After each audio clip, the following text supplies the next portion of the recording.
Coming up here on Philadelphia Eagles Now, Chase Sr. here with you. Part 2 of our Eagles-Raiders Week 15 preview. I'm going to break down my keys to the game, top matchups to watch, what the Eagles must do to win, and of course, give you my prediction as I always do. Let's set the foundation by taking a look at how the Raiders stack up. This is one of the worst teams in the National Football League, which is why Philadelphia has to win this game, and they have to look good in the process. I need a dub. I need some style points as well. They are dead last in the NFL in points per game. Ladies and gentlemen, this ain't the 1960s any longer when Chuck Bednarik is playing linebacker for the Eagles. This is 2025. The Raiders are averaging 15 points per game. They are putting up 257.2 yards per game, second to last in the NFL. Their yards per play, 30th. Their third down rate, 26th. Their red zone touchdown scoring percentage, 23rd in the league. On defense, it doesn't help that they can't play complimentary football, but outside of Max Crosby, they're not that talented. 24th in points per game, 16th in yards per game, 11th in yards per play, 30th on third downs, 21st in the red zone. On offense for the Eagles, this is a frustrating sight. Highest paid offensive unit in the NFL. These numbers, unacceptable. 19th in points per game, 24th in yards per game, 17th in yards per play, 28th on third downs. Still the number one red zone offense in the NFL, but that number is tailed off. 9th in points per game on defense, 22nd in yards per game. They'll give up yards, that's fine. Don't give up points. I've always been an advocate for that thought process. 14th in yards per play, 24th on third downs. Number 4 red zone defense in the NFL. At times, Vic Fangio's unit bending, but not breaking. As far as my keys to the game, top matchups to watch, look, there's no other way to put it.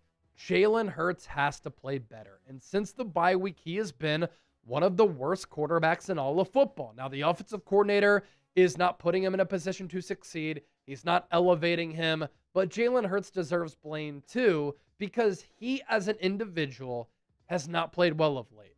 5 games since the bye, his completion rate is down to sub 58%. That's bad. 4 passing touchdowns to 5 picks, 3 rushing touchdowns, but he also has 4 fumbles, and he's only averaging 215.4 passing yards per game. He's the face of the franchise. He's making a lot of money. He is a championship player. He has an impressive resume. It's time for him to play like that, and I have belief and confidence that he can. He just has to put it together this final 4 weeks of the season. Key to the game number 2. I don't want to see the Eagles get scared off of what they did against the Chargers because Jalen Hurts had those 5 turnovers. I actually want to see them double down and do more of what they did against LA.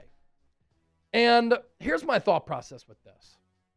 I come away from that Chargers loss encouraged by what I saw from this Eagles offense. Nick Sirianni had more say. He was more involved with some of the Eagles meetings. I think it resulted in an offensive performance that the Eagles can build off of.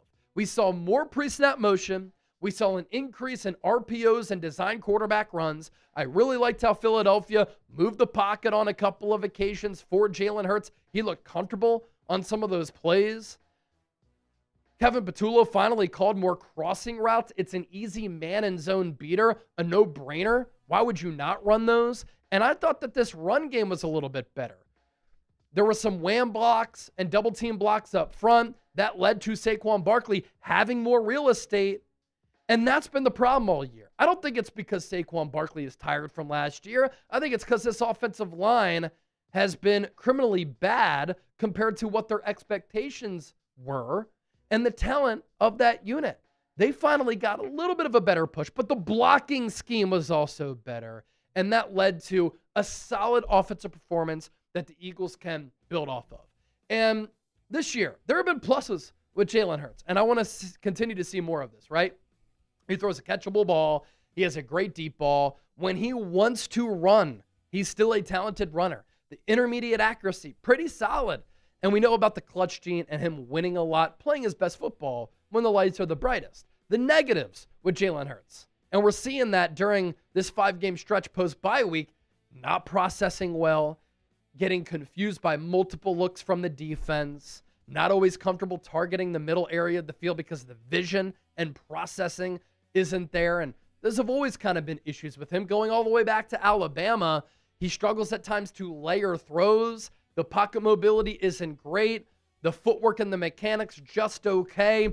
And this is a negative with Hurts. He doesn't like being under center. The Eagles need to run more plays from under center because they've been a highly efficient offense when they do that. Key to the game number 3. I know that this might sound cliche, but this is a problem that has killed Philadelphia's offense during this 3-game losing streak. And it's a turnover problem. They need to play cleaner football because they have been turning the ball over at an absolutely alarming rate, especially Jalen Hurts in the last 2 games. This is a crazy number. Jalen Hurts has 7 giveaways in the last 2 games. He had 7 combined in the previous 26. As a team during this 3-game losing skid, the Eagles as a team have 9 turnovers. They had 4 total in their first 10 games of the year. So Nick Sirianni always emphasizes securing the ball security, and forcing turnovers. The ball security has not been there for this football team. Key to the game number 4. I want to see Philadelphia's offense going back to being more balanced. They were not balanced against the Chargers. They threw it 40 times. They were not balanced against Chicago. Part of that because they dug themselves into an early hole. But I also think a problem with this Eagles offense over the last 3 games is that they are forcing the issue in trying to get A.J. Brown involved. And this was my fear, that they would try to appease A.J. and make him happy. Now, for him individually, his numbers are up. He's once again closing in on 1,000 receiving yards this season. He has looked great outside of the drops against the Chargers. He's producing, but it's coming to the detriment of the football team. I think the Eagles' offense has been worse off. And the Eagles as a team are 0-3 because of their offensive problems, while A.J. Brown has been balling out. So with A.J. more involved, this Eagles offense, I think, has taken a step back, and they've gone downhill. He'll look at these numbers, and he'll be happy about it, right? Because he wants to be more involved. He wants to be the reason or a reason why the Eagles are winning. Well, A.J., team isn't winning while you're putting up numbers. 8 catches for $110 against Dallas and a touchdown, 10 for 132 and 2 tutties against the Bears, 6 for 100 against the Chargers. That's great. He's number 1 during this time frame among all receivers in receptions, first in yards. He's the number 1 PPR wideout in fantasy football. But in targeting AJ and force-feeding him the ball, what has happened in the process? Less targets for Devontae Smith. Less targets for Dallas Goedert. These are 2 exceptional players who, over the last 2 games, where's Devontae Smith been? Shoot, in that Cowboys game, he wasn't really involved either.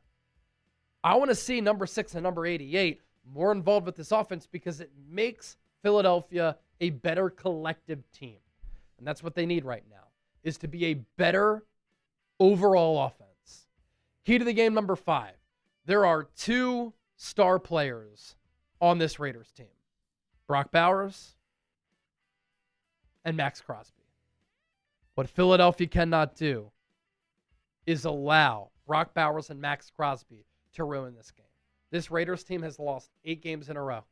You lock down Brock, you block Max Crosby, you're going to win this game. If you let them go wild and crazy, you run the risk as 11 and a half point favorites to lose this game. Brock Bowers has been injured this year, still has 53 catches with bad quarterback play, 619 yards and 6 touchdowns. Max Crosby this year continues to be one of the top pass rushers in football. 9 sacks, 25 TFLs. He's also exceptional against the run. And if Lane Johnson can come back for this game, that'll be a fun matchup to watch. If he can't, Fred Johnson against Max Crosby, Jalen Hurts, look out. So predict the score. Las Vegas Raiders, Philadelphia Eagles, Week 15. Who you got? Give me that prediction, and I'll give you my prediction. This is the last time that I'm going to show any confidence in this Eagles team unless they prove me wrong.